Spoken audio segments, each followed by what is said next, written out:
So we've added those expenses, and when I think about a trip, I like to think about it holistically when I think about what am I to be owed back as well, because I'm going to drive to the airport, which we have accounted for, my mileage. I'm going to pay for parking there, which I've accounted for.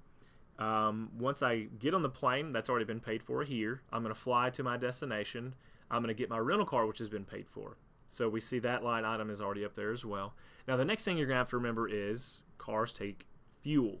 And so you're going to need to be reimbursed for gasoline for that rental car for the duration as well. So one, make sure you keep the receipt, but two, let's go ahead and add that expense as well.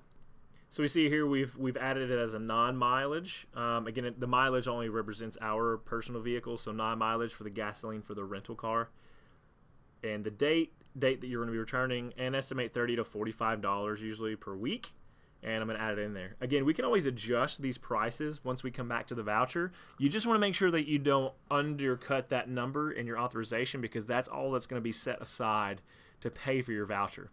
So if you add a little bit more on top on the front end, you can always adjust and bring it down, and that extra money goes back into the the DTS cloud fund or whatever. But you don't ever want to undercut yourself. So we're going to add 45. So continuing down this trail, so I've got my rental car, I've got the money for the gas. Once training's over, now and that's the expense for when I'm going to stay there. I'm going to bring the car back to the airport. I'm going to get back on the plane. We have that item. I'm going to fly back home, get my car. I'm driving from the airport to my home, but I've already added that expense for that mileage. And so we've kind of wrapped up, as far as travel goes, what I should be reimbursed for.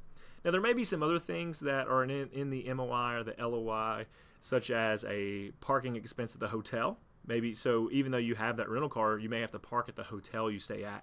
And so that's just another item you would add. And typically, you know exactly how much that's going to cost you. The hotel on the website maybe tells you up front, or if your battalion, brigade, whoever is sending you on a mission, they should put that in the LOI because they've researched that as well. So it's always good to make sure that hotels research them a little bit, see if they have any parking costs, and add that in with your other expenses. I'm going to go ahead and stop here on the other expenses so that we can talk about getting into substantiating documents. And actually, yeah, that's all I have for this one, and see you next video.